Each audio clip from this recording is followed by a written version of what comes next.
This is it. We wrap up perfect participles and genitive absolutes, and we wrap up participles as a whole. Chapter 30 now. You have made great progress, and I'm thankful for God's grace upon us to this point. And the perfect participle is one of the easiest to identify, and we'll look at that today. And I think it's one of the most exegetically significant. Let's review participles. Again, verbal adjectives built on verbs.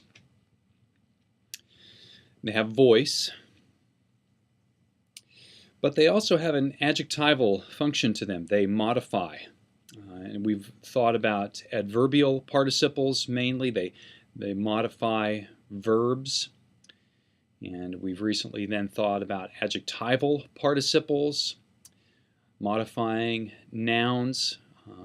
And we're going to look at that even today here. But first, the adjectival, or rather the adverbial function. Verbal adjectives modifying verbs, they function adverbally, participles do, and often we have thought about them functioning temporally, and that is especially significant with the perfect participle. It's most often a temporal exegetical nuance to it, translated after having done something. That's the participle, then the verb, whatever the verb is, that action is done. After having this in the perfect participle functioning adverbally, then the subject of the verb and the verb. The other steps on our ladder do not get used as frequently with the perfect. So the adverbial function, again, often temporal. After having blank, that's translating the participle, then the verb. But the participle, the perfect participle, also functions adjectively. It can be attributive or substantive, just as we've thought about recently. And the substantive often, but not always, having a definite article, and this slide makes that clear. Again, reviewing, the adverbial modifies a verb, while, after, those would be the temporal, because would be causal, and then manner and means, and the rest of the latter. They're never articular, but with the perfect, after having is often the adverbial function, but perfect participles can also be adjectival, attributive, modifying the substantive, the noun, or they can be substantive themselves, functioning as a noun with case, number, and gender, emphasized obviously with the case endings, the one who does something, and the article often signals a substantive participle. So if you see that article with the participle, think about a substantive and then begin to work through the sentence and see if that is the case. The one who does this, this action. And in that case, the noun and verbal functions are together in that one word, the participle. We've thought all the way through this semester about various forms, letter combinations that help us identify verbs or participles, tense forms, and what tense form a word is, and its designation and how to translate it. And I've noted that the more complex, in some ways, a tense form or an aspect of grammar is, then sometimes it's easier to parse it, because it's like that baggage claim area. The person who puts more stuff on their bag, it's easier to identify. And that's the way it is with the perfect, as we noted even with the verbals.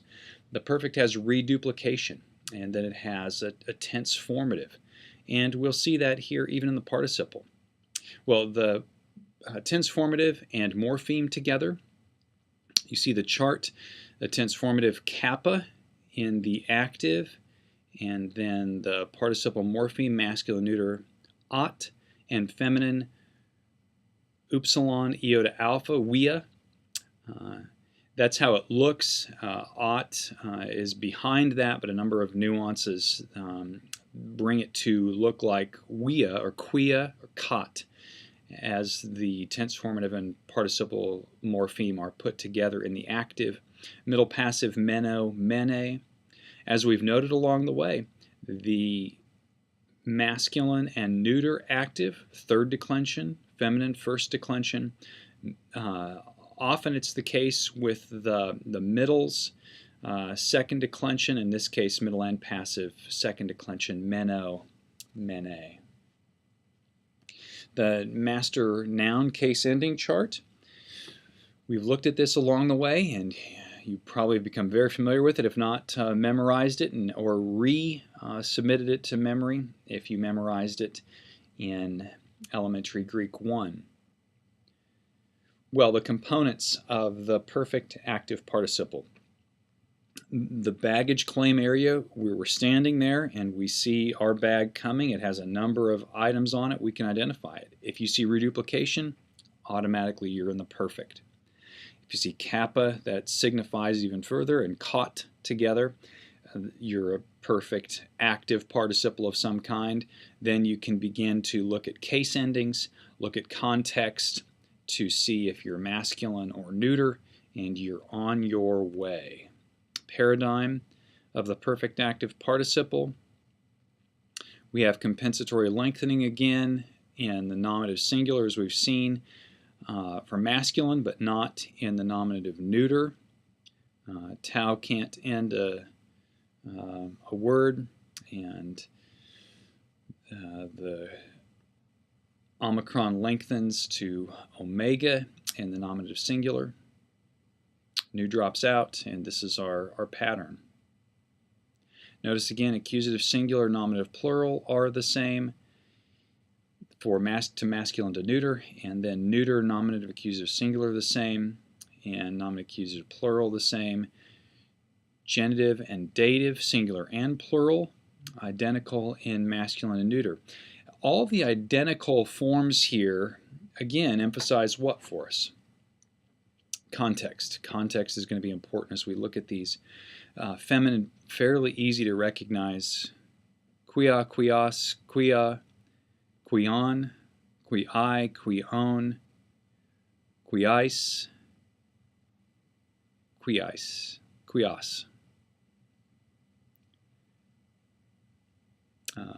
Dative plural there, and accusative plural, quiis, I should say, and quios.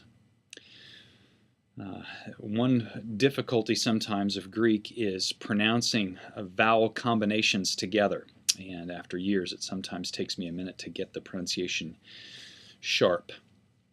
Components of the perfect middle passive.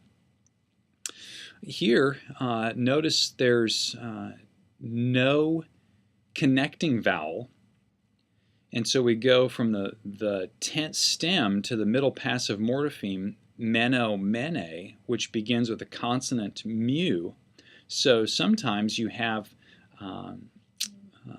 consonant combinations there and no vowel. In this case we do with luo and the upsilon in lu. You can see it here in the full paradigm, but sometimes that's not the case, and so the perfect middle passive participle, you'll have a consonant before that mu, and that just helps you to recognize it. It makes it very easy. Lelumenos, lelumene, lelumenon, and again very regular in the second declension for masculine neuter and first declension for feminine. Genitive plural, same all the way across as we have seen, second and first declension. Well, in this chapter, Mounts puts in two other forms or special designations of the participle. They're not necessarily related to the perfect, and you need to know that. Don't be confused with genitive absolutes, and the periphrastic participle that we're going to look at for a couple of moments now. These could be placed in the continuous or present participle chapter, but they're placed here, and I want to make clear that they do not necessarily relate just to the perfect. In fact, they have their closest affiliation with the present tense form. Genitive absolute. Here's the deal.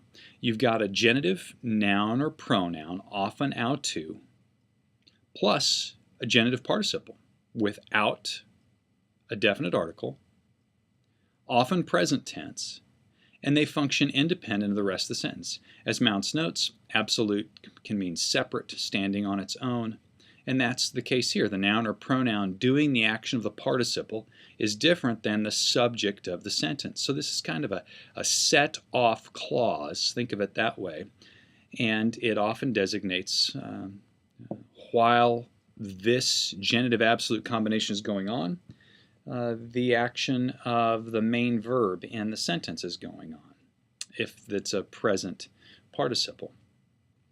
And that most often is the case. So they designate something's going on while something else is going on. Your clue, genitive substantive, genitive participle. The substantive is the noun there, and those are fairly close together often in the sentence. And be thinking genitive absolute. So autu especially, and a genitive participle. Periphrastic, or roundabout participle, it's the roundabout way of saying something. You've got a form of me plus a present or perfect participle. Now, with translation, the tense form of me, present, imperfect, future, will guide the translation of the verb and participle combination. It'll be often while in the present, unless the participle is in the perfect tense form. And then participle, the perfect rather, kind of wins the day. If it's a perfect participle after having blank, then the action is translated. So periphrastic, me plus a participle. So you've got that verb of being plus a participle. It's kind of a roundabout way of saying something. I want to come back to our translation exegesis ladder. You've seen already here in these few slides the temporal designation of participles for exegesis, and that related to aspect and how the author views the action. Participles in and of themselves don't have time, but the tense forms describe the time in relation to the speaker or author, and it's a temporal view, and that's how they're categorized in terms of exegesis. The master participle chart is now complete. This is it. So notice your 6 memory forms: kos, quia, kos, katos, quios, katos, and that last sigma on kos in the perfect active should be the ending sigma and not the sigma that is in the midst of a word. But menos, mene, menon, menu, menes, menu.